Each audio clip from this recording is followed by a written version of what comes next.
வணக்கம் நண்பர்களே. Israel Palestine update அண்மை செய்திகள் என்னென்ன வந்திருக்குன்றதை பார்ப்போம்.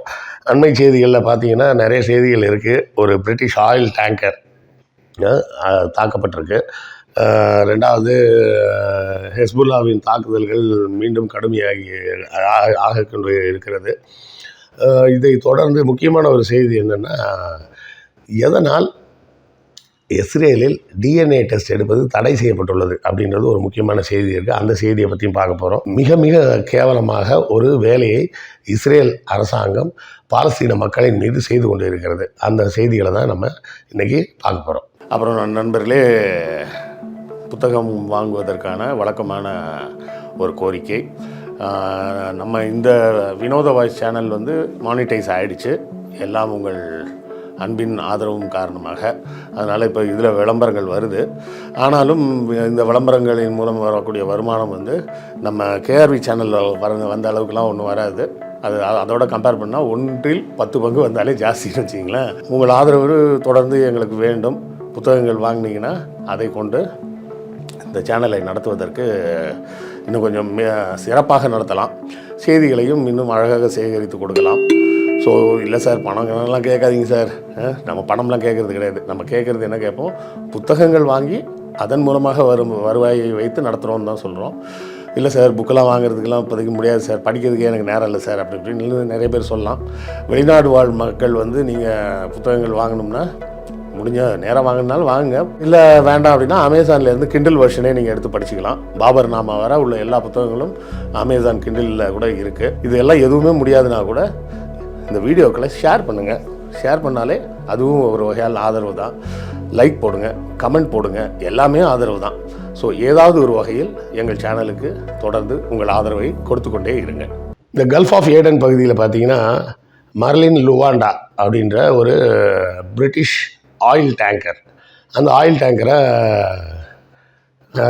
இவங்க ஹவுதி தாக்கியிருக்காங்க. தாக்குதல் மிக சரியாக நடந்து அந்த கப்பல் பலத்த சேதத்துக்கு உட்பட்டு எரிந்து கொண்டே இருக்கிறது. இப்போவும் எரிஞ்சிட்டு தான் இருக்குது. அந்த பக்கமாக போன இந்தியன் நேவி அந்த தீ அணைப்புக்கும் வேலைகளுக்கெல்லாம் உதவி செஞ்சுருக்கிறாங்கன்னு சொல்கிறாங்க. இதை பிரிட்டிஷ் மறுக்கவும் இல்லை, எதுவும் இல்லை. அவர்களால் எதிர் நடவடிக்கை எதுவும் பண்ணவும் முடியல. கடலை பொறுத்தவரை ஹவுதிகளை அவர்களால் இதுவரை ஒன்றும் செய்ய முடியவில்லை என்பது தான் நிதர்சனமான உண்மை. அதை மறுக்க முடியாது. அமெரிக்காவாலும் முடியலை, பிரிட்டிஷாலையும் முடியலை. அவர்கள் போர்க்கப்பலை கொண்டு காமிச்சிட்டு வேணால் இருக்கலாமே தவிர, நம்ம முக்கியமாக சொல்கிறது அதுதான், லேண்டு பேஸ் ஒன்று வேணும். லேண்டு பேஸ் இல்லாமல் கப்பல் படையால் இயங்க முடியாது. அதனால தான் பார்த்திங்கன்னா பிரிட்டிஷும் அமெரிக்காவும் சேர்ந்து பிரிட்டிஷ் ஓன்டு இந்தியன் டெரிட்டரி அப்படின்னு Indian ocean, British Indian ocean territory, BIOT அப்படின்னு சொல்லி பிரிட்டிஷ் இந்தியன் ஓஷன் டெரிட்டரின்னு ஒரு பகுதியை இந்தியன் ஓஷன்லேயே வச்சுருக்கிறாங்க. அங்கே ஒரு லேண்ட் இருக்குது. அந்த பகுதியில் கொண்டு போய் எல்லாவற்றையும் சேமித்து வச்சுக்கிட்டு கப்பல்களை கொண்டு வர்றதுக்கு உண்டான வேலைகள் எல்லாம் பண்ணுறாங்க. இப்போ இந்த பகுதியில் இவர்களுக்கு கப்பலை நிறுத்துவதற்கான எந்த விதமான வழிமுறையும் இல்லை என்பதால் இது மிகப்பெரிய கஷ்டமான வேலை தான். இந்த நேரத்தில் இவர்கள் இந்த கல்ஃப் ஆஃப் ஏடன் பகுதியில் இந்த மர்லின் லுவாண்டா அப்படின்ற எண்ணெய் டேங்கரை அடித்து காலி பண்ணியிருக்காங்க. கப்பல் இன்னும் எரிந்து கொண்டு தானே இருக்கிறது.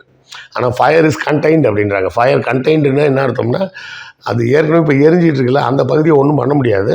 அங்கேருந்து வேறு பகுதிக்கு நெருப்பு பரவாமல் இருப்பதை தடுத்துட்டாங்க. அதுதான் ஃபயர் இஸ் கண்டெய்ன்டு.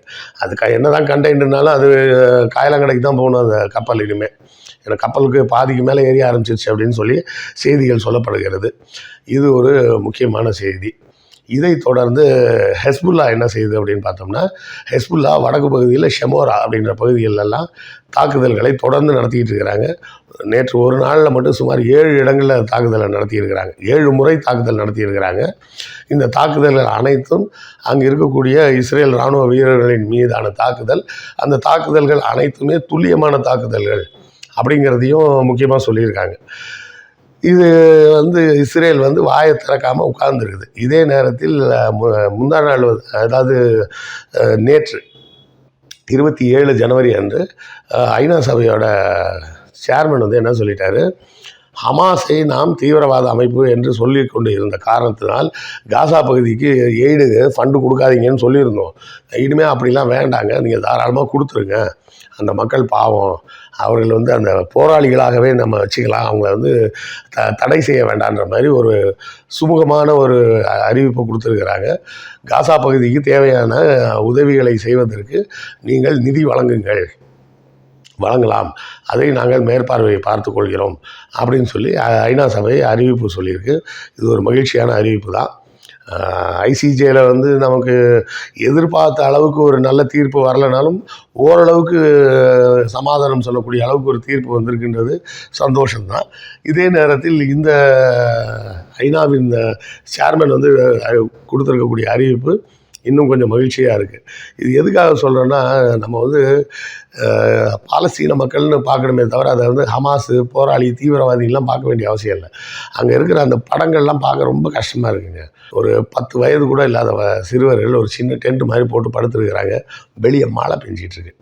அவன் படுத்துருக்கிற அவன் காலுக்கு பக்கத்தில் மழை தண்ணி தேங்கி கிடக்குது ரோட்டில். அப்போ யோசிச்சு பாருங்க, அந்த இடத்தில் நானோ நீங்களோன்னு கூட யோசிக்க வேணாம், நம் குழந்தைகள் அந்த இடத்துல படுத்திருந்தால் எப்படி இருக்கும்னு யோசிச்சு பாருங்க. என்னுடைய மகன், என்னுடைய மகள் அந்த இடத்துல நான் படுக்க வைக்க வேண்டியிருக்கு, தூங்கட்டும் அப்படின்னு படுக்க வச்சு வைக்க வேண்டியிருக்குன்னா எப்படி கஷ்டமாக இருக்குன்னு யோசிச்சு பாருங்கள். அதாவது நம்ம பயணங்களில் போகும்போது பேருந்து நிலையங்களில் சில நேரம் காத்திருக்க வேண்டிய கட்டாயம் வரும். அந்த காத்திருக்கக்கூடிய நேரங்களில் நம்ம குழந்தைங்க தூங்கிட்டாங்கன்னா அவங்கள நம்ம மடியில் போட்டு படுக்க வச்சுக்கிட்டு அதுவே நமக்கு மனசு கஷ்டமாக இருக்கும். இப்படி இது ஓப்பனில் வச்சு தூங்க வைக்க வேண்டியிருக்கே, வேறு வழி இல்லையே அப்படின்னு. ஆனால் அந்த ஓப்பன் கூட இல்லை.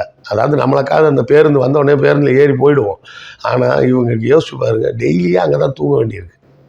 எதுவும் இந்த ஜனவரிலாம் எப்படி இருக்குன்னு நல்லா யோசிச்சு பாருங்கள். பனிக்காலம், மழை பெய்யக்கூடிய நேரம் தான் ஒரு சில இடங்களில்.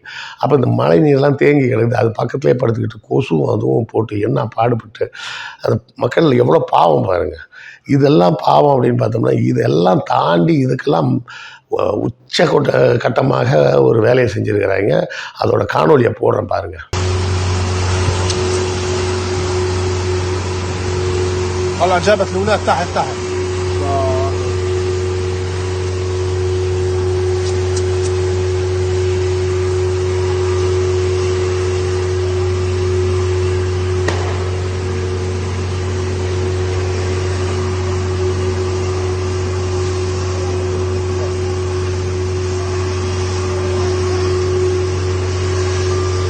பார்த்துட்டிங்களா? இது என்னோ தண்ணி தெளிச்சிட்டு போகிறாங்கன்ற மாதிரி இருக்குது பார்த்தீங்களா? அது தண்ணி தெளிக்கலைங்க, ஷங்க் வாட்டர் அப்படின்னு பேர். இதே போல் செஞ்சாங்க. என்ன பண்ணாங்கன்னா, நம்ம கொரோனா வந்த காலத்தில் பார்த்திங்கன்னா அந்த இன்ஃபெக்ஷன் வராமல் இருக்கிறதுக்காக ஒரு சொல்யூஷன்லாம் போட்டு லாரியில் கொண்டாந்து எல்லா வீட்டு செவத்து மேலேயும் அடிச்சுட்டு போனாங்க. எங்கள் வீடு பகுதியில் கூட அடித்தாங்க. அதே மாதிரி இவங்க வந்து ஒரு லாரியை வச்சு அடிச்சுட்டு போகிறாங்க. அதுக்கு அந்த தண்ணி என்னன்னு கேட்டிங்கன்னா ஷங்க் வாட்டர் அப்படின்றாங்க. ஷங்க் வாட்டர்னால் எனக்கு முதல்ல என்னென்னு புரியலை. அப்புறம் வேறு ஒரு நண்பர்கிட்ட கேட்டப்போ தான் அவர் என்ன சொன்னார்னா, ஷங்க் வாட்டர்னால் வேறு ஒன்றும் இல்லை சார், கெமிக்கலை கலந்து ஒரு என்ன சொல்லுவாங்க, குடலை பிடுங்குற நாத்தம் அப்படின்னு சொல்லுவாங்களே, குடலை உருவுற மாதிரி ஒரு நாத்தம்ப்பா அப்படிம்பாங்களே, அந்த மாதிரி ஒரு ஸ்மெல் அடிக்கிற மாதிரி ஒரு தண்ணியை தயார் பண்ணி பாலஸ்தீன மக்கள் வீடுகள் ஏற்கனவே 65% வீடுகளை சேதப்படுத்தி முடிச்சிட்டாங்க. மிச்சம் மீதி இருக்கிற வீடுகள் இருக்குது பார்த்தீங்களா, அந்த வீடுகள் செவத்து மேலெல்லாம் அடிச்சுட்டு போகிறாங்க. வீட்டை விட்டு வெளியவே வர முடியாது, அதை கழுவவும் முடியாது, சுத்தம் பண்ணவும் முடியாது, வீட்டுக்குள்ளே குடியிருக்கவும் முடியாது, நாத்தம் தாங்காது. இதெல்லாம் வந்து போகிறாங்க. இதுக்கு பேர் போரா? அதை கொடூரமாக அந்த மக்களை கொடூரமாக கொல்லணும், அவர்களை அழிக்கணும், அந்த இனமே இருக்கக்கூடாது. அது நம்ம ஏற்கனவே சொல்லியிருக்கோம். இனப்படுகொலையை தெளிவாக புரிந்து கொள்ளுங்கள். இனப்படுகொலை என்பது சாதாரண போரில் நடக்கும் கொலைகள் அல்ல. ஒரு போரில் வந்து சண்டைன்னு வந்ததுன்னா எதிரி நாட்டு பெண்களை கற்பழிப்பாங்க, அது இதெல்லாம் நடக்க தானே சார் செய்யும், அப்படி இப்படின்னு அந்த மாதிரி கோணத்தில் பார்க்காதீர்கள். இவர்கள் குறி வைத்து தாக்குகிறார்கள். என்ன பண்ணுறாங்க, இப்போ சண்டை போட்டுக்கிட்டு இருக்கவங்கலாம் ஒரு 30 வயசு 40 வயசு அந்த செட்டில் இருக்க ஆட்களாக இருப்பார்கள். தலைவர்கள் ஒரு 50-60 வயது ஆனவர்களாக இருப்பார்கள். இப்போது இதற்கு அடுத்த தலைமுறையாக இருப்பவர்கள், அதாவது 15 வயதுக்கு உட்பட்ட எல்லாரையும் 20 வயதுக்கு உட்பட்ட எல்லா குழந்தைங்களையும் கொல்லு, கர்ப்பிணியாக இருக்கக்கூடிய பெண்களையும் கொன்னுடு.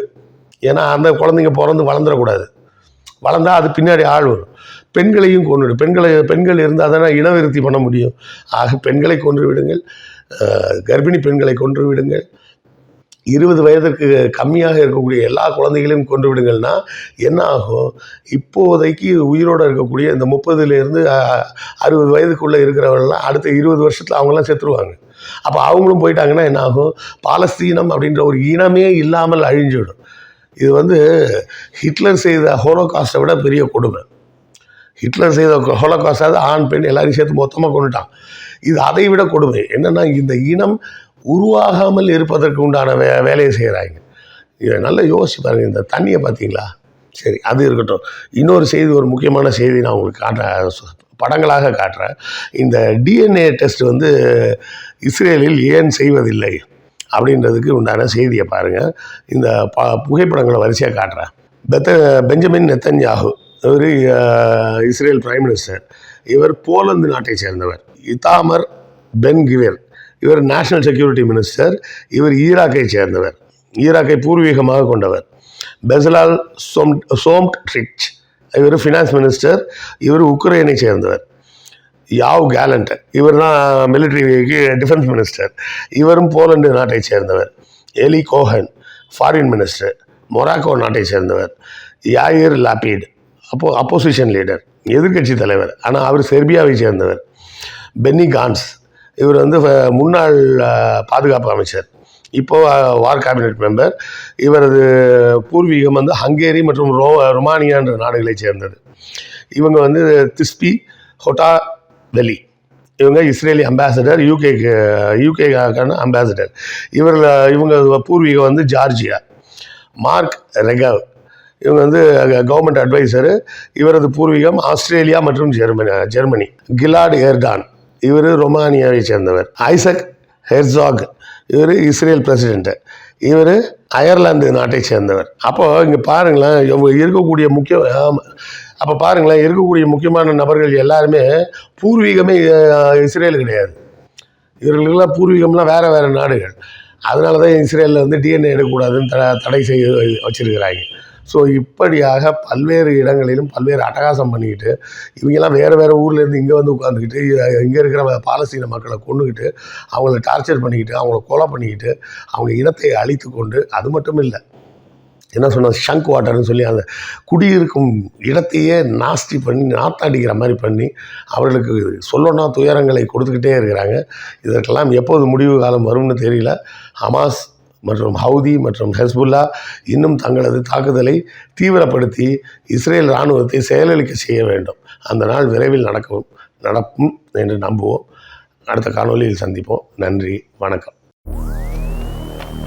உங்களுக்கு இந்த வீடியோ பிடித்திருக்கும் என்று நம்புகிறோம்.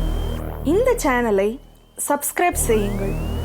எங்கள் வீடியோவை உங்கள் நண்பர்களுக்கு ஷேர் செய்யுங்கள். எழுத்தாளர் கிருஷ்ணவேலின் நூல்களை தமிழ்நூல் மன்றம் வெப்சைட் மூலமும் வாங்கலாம், வாட்ஸ்அப் மூலமும் வாங்கலாம். இரண்டுக்குமான லிங்க் டிஸ்கிரிப்ஷனில் உள்ளது. நன்றி.